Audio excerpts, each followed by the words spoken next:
Earlier today, NBC News broke a bombshell story that, quote, the Chinese spy balloon that flew across the U.S. was able to gather intelligence from several sensitive American military sites, despite the Biden administration's efforts to block it from doing so, end quote. Now, this, according to two current senior U.S. officials and one former senior administration official.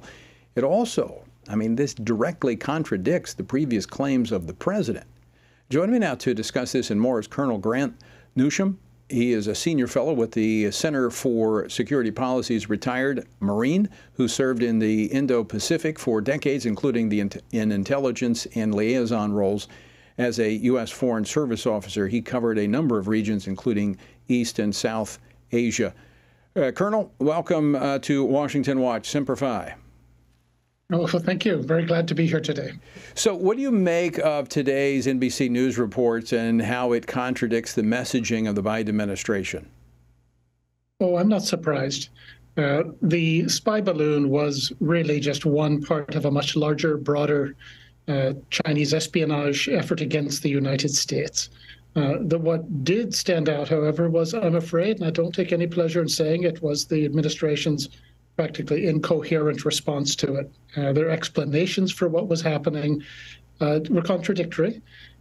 You'll note that they said, well, the Chinese didn't really get much from all of this, that they wouldn't get from satellites. And now today you see this report like this. And my guess is, and it's unfortunate, that they probably wouldn't have responded at all if some fellow in Montana hadn't looked upwards and taken a picture. Why? Why would they not have responded? Well, the administration had a meeting coming up with the Chinese, between Secretary Blinken and the Chinese in Beijing, and they wanted that to go through. But also keep in mind that spy balloons have been spotted elsewhere in the last 6 months or so, off Guam, for example, and off the United States in Hawaii, near one of our missile range in Kauai. Also, commercial airline pilots have been reporting balloons since at least 6 months ago between Hawaii and the West Coast. This administration, and this isn't the first one, they seem to want to paper over these sorts of provocations for the so-called larger relationship. Okay, let's talk about that larger relationship for just a moment. So what was to be the subject of this meeting with Secretary Blinken and the Chinese? Why would that usurp or eclipse a need or desire to call China out for spying? Oh, the idea being, well, less intentions, lower the temperature, and that is just necessarily a good thing. And really accommodate China, understand their fears, give them what they want, has unfortunately pretty much been U.S. policy for the last 20, 30 years. The Trump administration was the exception to that. What you just said, it sounds like the chairman of the Joint Chiefs, Mark Milley. That's what he wants to do, lower the temperature. He says we shouldn't talk about conflict with China. He said we're not at war with China. That's not inevitable. We need to stop. We just need to lower the temperature. But at the same time, it looks like there's a soft invasion going on with Chinese nationals crossing our southern border. Well, that's part of it. There's been a 30-year war going on against us, being waged by the Chinese. They call it that. We just choose not to. We don't pretend it isn't a war, but to the Chinese it is. Psychological war, economic war, biological war, chemical war, so-called drug war, cyber warfare. To the Chinese, this is part of a spectrum, and it's all warfare intended to weaken us. To the Americans, we look at war as like a 100-yard dash. The contestants go to the start line, shake loose, get in the crouch, and then someone says go. And we think that once the shooting starts, that's the war. To the Chinese, it's very different. As for the chairman of the Joint Chiefs of Staff, he's been underplaying the Chinese threat for a couple of years now. Seems to think that if you don't talk about the problem, you won't have one. The Chinese must like hearing this. I'm going to just bring out this point that I mentioned about our southern border. Just in the last 5 months, we've had over 4,000 Chinese undocumented migrants that have been apprehended. That's not counting the ones that got across. That's more than it's double than what we saw the entire last year. So there's an increase. What's driving that? Oh, it's partly the natural attractiveness of the United States to most people in China, it seems. Even much of the Chinese Communist Party elite has put a good chunk of their wealth into the United States, into countries like Britain, Australia, Canada, and ideally to get a relative here with a green card. But partly, this is a wonderful opportunity for, say, Chinese organized crime to get people across the border.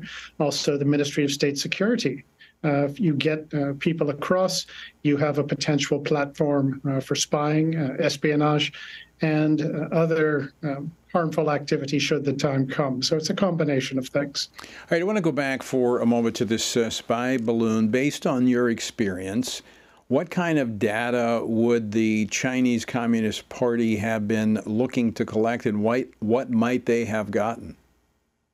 Well, you're particularly in this case, the balloon seemed to pay particular attention to our missile bases up in the way up north.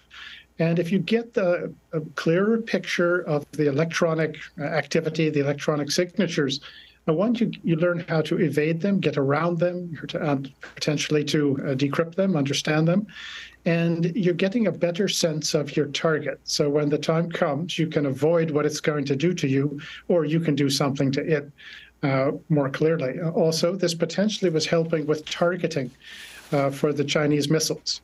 If you can come close enough to a missile silo, say ours, to put it out of action, that has obviously given you a really big advantage.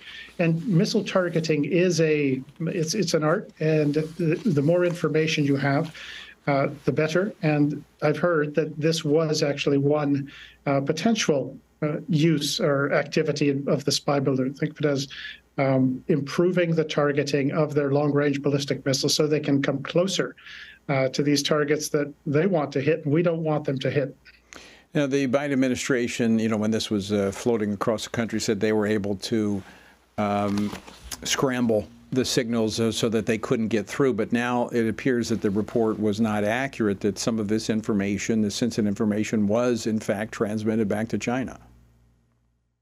Quite possibly. Anytime someone says nothing to worry about, we've got it taken care of, and not just here, you really ought to have some concerns. Keep in mind, the Chinese are as smart as we are. Too much of our dealings with them have been based on the grounds that somehow they're just not our equals. Well, they are as smart as us. They may not be as lovable as us, but they are intelligent. And if someone ever told me nothing to worry about, well, very much there probably is something to worry about. I would say they're not nearly as naive as we are. Not even close. I think we're very naive when it comes to this. I want to go this multifaceted approach. I mean, we've got the Belt and Roads Initiative that they are taking across around the globe, building alliances with these other countries. And now we see them coming in behind that, trying to undermine the dollar, replacing the dollar in terms of trade. I don't think people realize how significant this is because, being the currency, the U.S. dollar being the international currency, it allows us to basically do what we've been doing that we shouldn't be doing when it comes to our debt and everything else. This, this game of musical chairs could come to an end really quick if China is successful in moving countries like Brazil and others away from the dollar. Well, it really is. The dollar, the U.S. dollar is the one big lever club we still have to use against China. The Chinese currency is not freely convertible. And what that means is it's not really usable outside of China. If you think of it as a high school carnival where you buy a ticket and you can go on the rides and buy cotton candy, but go away from the high school and nobody wants it. That's China's problem. And they have to have convertible currency or else have people accept their money. And that's a tough thing to achieve, but they're trying, as you can see, with the Russians, the Saudis, the Brazilians, and maybe bit by bit, people will become more willing to use it. And what you're doing is undermining confidence in the dollar. And we're doing our best, of course, in that regard, too, with this spending we've been doing that makes drunken sailors look responsible. But this is the last, as I said, the last big club we have to use against them. And one of the great ironies of all of this, you mentioned the Belt and Road Initiative, this Chinese overseas investment campaign to get themselves set up in any number of countries around the world, laying in the infrastructure eventually for the People's Liberation Army to be able to operate. This is funded with US dollars. Nobody wants to take Chinese money for this. So guess where they get a good chunk of their dollars? Well, they get it from Wall Street. They get it from our business class pouring investment into China. And so we're funding really our main enemy as they set themselves up around the world to surround us. That is insane. It really is. And this is where I step in and say each of us can play a role in this by what we buy. I know that you're talking about the major investments, but also every time we go into Walmart or we go into these places that traffic in cheap Chinese goods, we're facilitating the Communist Party of China and the attack economically, politically, and in every other means that they are having on America. There really is no other way to put that. And one hardly knows what to say. You really can't expect to win if that's what we keep doing, is funding our main enemy. It would be nice to see actually Wall Street and the business class remember what country's name is on their passports and stop this. On a human rights ground alone, they're effectively supporting the worst atrocities we've seen in this century. But it would be good also to see Congress actually step in here and make it very hard and not worth their while for companies and Wall Street to pour this kind of money, this kind of investment into China. Make it so alternatives are more profitable, but also you're probably going to have to use coercive measures to do that, I'm afraid, to get them. It becomes a national security issue. I mean, you have to recognize that. It absolutely is. And additionally, if you look at the nature of the Chinese market, where there's no legal system, a contract means nothing more, nothing less than what Xi Jinping says it does. The Chinese government's avowed goal is to put foreign companies out of business and replace them with Chinese companies. Now, investing in a market like that is, by any measure, it is just corporate malfeasance by the CEO class, the CFO class. Perhaps some state attorney generals could bring some lawsuits on those grounds, abuse of shareholder interests. But you said something at the start of our conversation about how China, we see war as a 100-yard dash. They see it as generational. Well, the same thing with our on the economic front. We want to see what this quarter's earnings are, and so we don't mind if we sell the country short in order to get a return, and so we get a bigger golden parachute on our way out the door as a CEO. So I think a part of this is it's unbelievable when you look under the hood or behind the curtain, whatever analogy you want to use, to see how significant this selling out is to China politically, economically, on almost every front.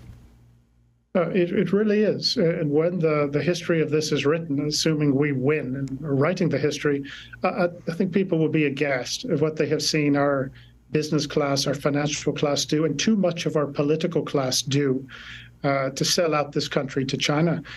We often hear now, well, it's too hard to decouple from China. Well, it wasn't very hard to decouple American workers from their jobs and livelihoods 30 years ago. We're old enough to remember, how things were before the great sellout took place. Right. And there's no reason that had to happen. And so I would suggest that it's no harder to disentangle from China than it was to sell us out. Additionally, we are so dependent on them for things like pharmaceuticals, so key raw materials needed for our military of all things, and other things that you just cannot continue with this unless you really want to lose the next war or the next shooting war. We're already not faring all that well in the ongoing war. Speaking of that, Colonel, very quickly, just got a minute left. But the House Speaker is meeting with the president of Taiwan in California on Wednesday. China is saying there'll be repercussions. What might they do?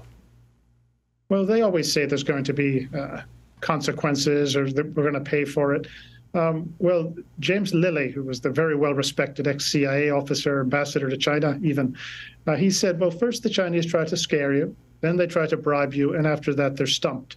It'd be good if we remember that we are the United States of America and we meet with whomever we want. What would China actually do? They're not likely to start a shooting war anytime. They might turn up the heat on Taiwan a bit, like they did last August, shooting missiles against it and bringing their navy into play as well. But they're limited in what they can actually do, and it'd be nice if we remember that we have some cards to play as well. I mean, grow a backbone? That never hurts. Pull the People's Bank of China's license for 6 months and say, well, we don't know why, we're just doing it. That's a natural thing to do. So we have things to do, but the backbone would help. Colonel, we're out of time. Colonel Newsom, thank you for joining us. Great to see you, and thanks for the insight that you've offered today. My pleasure. I very much appreciate the opportunity, sir.